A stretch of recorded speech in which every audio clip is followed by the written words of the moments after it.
नमस्कार. मी प्राध्यापिका वर्षा भोसले. शारदीय नवरात्र आजची 5वी माळ. स्कंदमाता मातेची आराधना करण्याचा दिवस. स्कंदमाता हे पार्वतीचंच रूप. स्कंदमाता आपल्या मांडीवर तिच्या बाळाला घेऊन बसलेली आहे आणि तिचं हे बाळ म्हणजेच कार्तिकेय.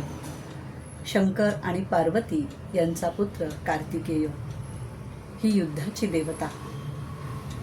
या चित्रातून या स्कंदमाता आपल्याला सूचित करते की आपल्या बाळाला घडवणं, आपल्या मुलांना घडवणं ही प्रत्येक आईची जबाबदारी आहे.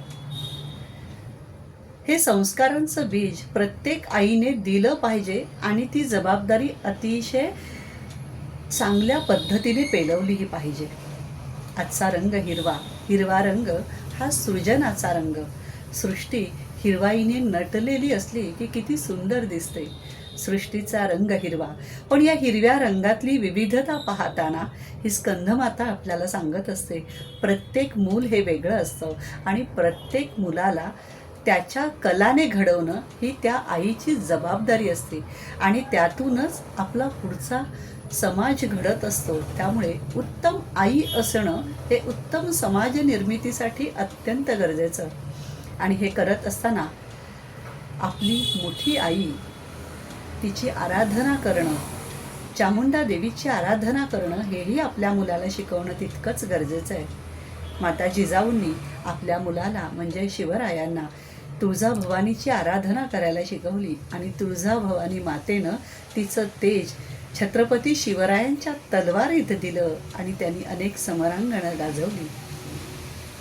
आजची माता स्कंदमाता आपल्याला हेच सूचित करते की स्त्री म्हणून, आई म्हणून तुझी जबाबदारी आहे.